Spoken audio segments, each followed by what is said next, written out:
در دل روزهای جنگ به دانش آموزان گفته می شود برای تقویت روحیه سربازان نامه‌هایی به آنها بنویسند و دلگرمشان کنند.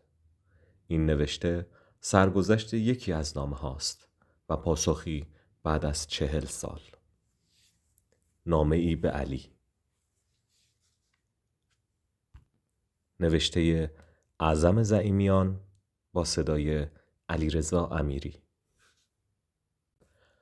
از راه دور به تو سلام می کنم. از دیار شنهای روان و کویر تفتیده. شاید خیال کنی غریبه‌ای برایت نامه نوشته است. نمیدانم. نه آنقدر دورم که غریبه هم بخوانی، نه آنقدر نزدیک که آشنایم بدانی. من غریبه‌ای آشنایم. مرا میشناسی. به سالهای جوانیت اگر برگردی مرا میشناسی. بگذار نشانی آشناتری به تو بدهم. نشانه‌ای که شاید هنوز زخمهایش بر دل و جانت باقی است. سالهای جنگ را میگویم. سالهای گلوله و آتش. سالهای خاکریز و خمپاره. سالهای شهادت و اسارت. به روزهایی که تفریحمان تشییع پیکر برادرهامان بود. یادت آمد؟ آن صبح سرد زمستانی که در دل خاکهای سرد سنگر در کمین دشمن نشسته بودی و نامه‌ای به دستت رسید. نامه یک دانش آموز از پشت میزهای کلاس درس. یادت می آید نامه‌ام را چگونه آغاز کردم؟ به نام الله، پاسدار حرمت خون شهیدان. نوشتم دختری جوانم، 14 ساله، قدردان همه جانفشانی هایت، که خانه را با همه گرمیش رها کردی و به دل دشمن زدی تا پاسداری من کنی و دعایت کردم که به سلامت به آغوش خانوادت برگردی. حتما حالا دیگر مرا به یاد آوردی. نامه‌ای که به تو نوشتم اولین نامه‌ای بود که منتظر جوابش نبودم و آخرین نامه‌ای بود که جوابش را گرفتم. یادت هست چه برایم نوشتی؟ گفتی من علیم، اعزامی از تهران. اعزامی، چه کلمه آشنایی بود آن روزها. اعزام یعنی هجرت، از آغوش رخت خوابهای گرم تا قلب دشمن، از کوچه های باران خورده به دل سنگرهای انفرادی، از خواب زیر آسمان آبی به بیداری زیر آتش باران دشمن. گفتی که سربازی در جبهه غرب و دیگر از جنگ چیزی نگفتی.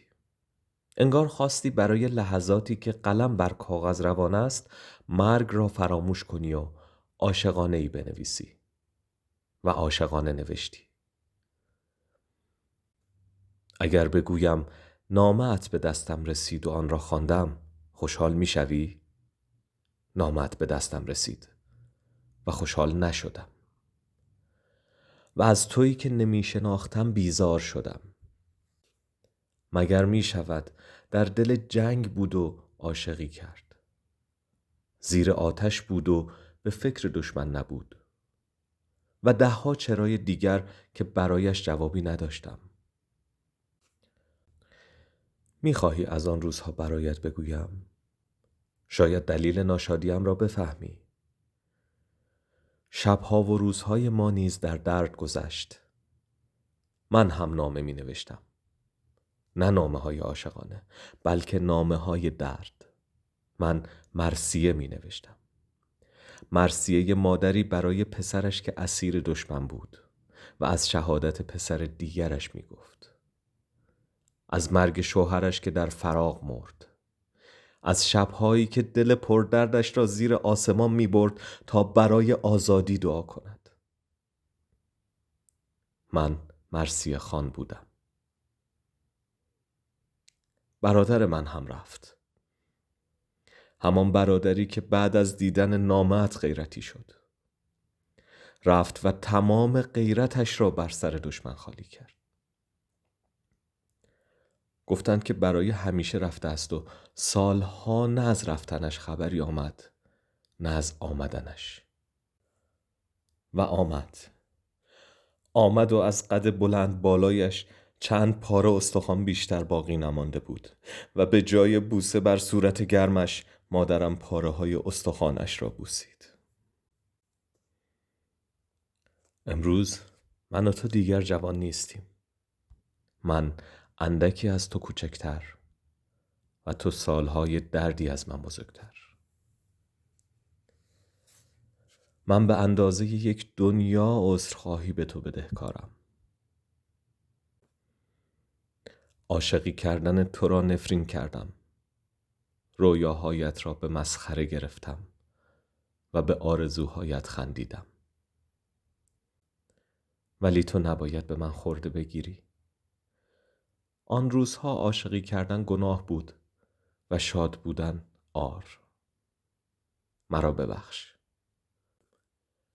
تو حق داشتی رویاهایت را زندگی کنی و من هم.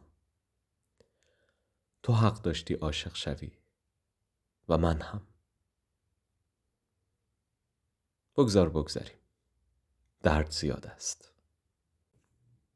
علی جان، حالت خوب است؟ رویاهایت را زندگی کردی؟ وقت عاشقانه زیستن را پیدا کردی؟ بگو بدانم به پری قصه هایت رسیدی؟